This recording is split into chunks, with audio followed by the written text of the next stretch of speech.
Hello दोस्तों, मेरा नाम है मेहुल। मेरे चैनल को लाइक, शेयर एंड सब्सक्राइब करिए। आज हम ऐसे मिशन की बात करने वाले हैं जिसे हर भारतीय का सीना चौड़ा हो जाएगा। वो मिशन था चांद पे उतरने का। वो एक सपना था जो हमने साकार किया था। वो मिशन था चंद्रयान 3, जो कि चांद के ऊपर लैंडिंग हुआ था। उसके बाद उसके अंदर से प्रज्ञान रोवर बाहर निकला था। प्रज्ञान रोवर चांद की सरफेस पे चला था। वो एक ऐतिहासिक घटना थी। ऐसा पहली बार हमने किया था कि कोई कंट्री साउथ पोल के ऊपर फर्स्ट टाइम लैंडिंग हुई थी। तो आज हम उसके ऊपर एक वीडियो बनाने वाले हैं। ठीक है, हम बात करने वाले हैं चंद्रयान 3 की। ये लैंडर और रोवर मिशन था। चंद्रयान 2 की विफलता के बाद ये मिशन हमने डिसाइड किया था। हमने इस मिशन से बहुत सारा सीखा था, लर्निंग किया था, और हमारी जो फेल्योर थी चंद्रयान 2 में, फेल्योर को भी हमने दूर करके फिर चंद्रयान 3 हमने डिसाइड किया। ये मिशन 3 साल के अंदर ही लॉन्च हो गया था जब चंद्रयान 2 फेल हुआ था। इसलिए पूरा देश इसके साथ जुड़ा हुआ था, तन मन और धन से। तो आज हम बात करते हैं चंद्रयान 3 के बारे में। चंद्रयान 3 जो एक मिशन था, जो लैंडर और रोवर था। मिशन ड्यूरेशन एक्चुअली था 1 ईयर 1 मंथ का था और 8 डे का था total. Propulsion module 3 to 6 month का प्लानिंग था और वो एक्चुअली चला था 1 साल के लिए। इसके बाद विक्रम लैंडर था, वो 14 दिन का उसका मून के ऊपर रहने वाला था, और साथ में प्रज्ञान रोवर वो भी 14 दिनों के लिए ऊपर रहने वाला था। क्योंकि उसके बाद क्या होता था कि रात हो जाती थी और सूरज की किरणें नहीं पड़ती थी। इसके लिए वहाँ से विकट परिस्थिति में उसका रहना पॉसिबल नहीं था। इसलिए इसका ये लाइफ टोटल लॉन्च मास उसका 3900 की थी।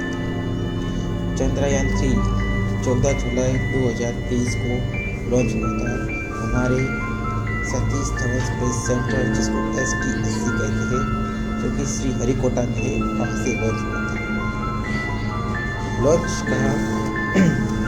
लॉन्च का रॉकेट का नाम था LBM-3, जिसे हम पहले जियो सिंक्रोनस सैटेलाइट लॉन्च व्हीकल कहते थे।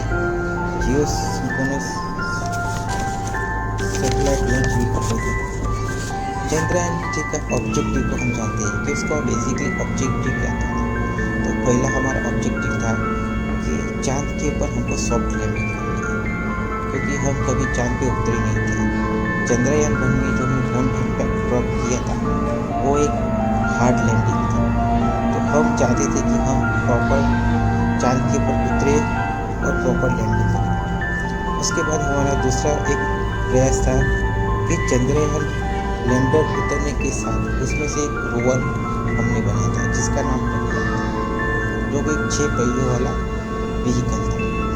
उसको हमको चलाना था।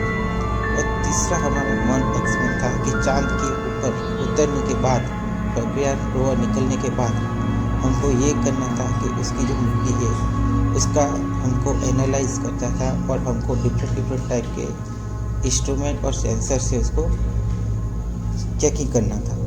तो ये हमारे मेन उद्देश्य थे। चंद्रयान 2 जो कि 22 जुलाई 2019 के बाद लॉन्च हुआ था, जिसमें ऑर्बिटर, लैंडर और रोवर था। हमारा ऑर्बिटर तो सही तरह से काम कर रहा था, लेकिन लैंडर उतर नहीं पाया।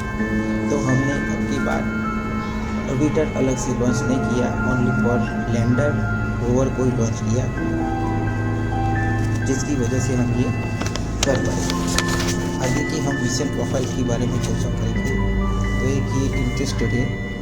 इसका लॉन्च 14 जुलाई 2023 को हुआ था, जिसमें पहले सैटेलाइट पृथ्वी के बाहर स्पेस में गया। उसके बाद उसने 6 मैन्यूवरिंग परफॉर्म किया, जो कि पृथ्वी के आजू बाजू वो घूमा। लास्ट में ऐसा था 6 मैन्यूवरिंग हुए। उसके बाद translunar injection manoeuvring last में। उसके बाद वो लूनार ऑर्बिट में गया। लूनार ऑर्बिट में जाने के बाद उसने 5 और मैन्यूवर किए, जो कि से वो नज़दीक आया। नज़दीक आने के बाद उसने 2 और मैनूवर किए जो कि लैंडर डी ऑर्बिट मैनूवर थे। फाइनली हमारा लैंडर लैंड हो गया था और रोवर बाहर निकला।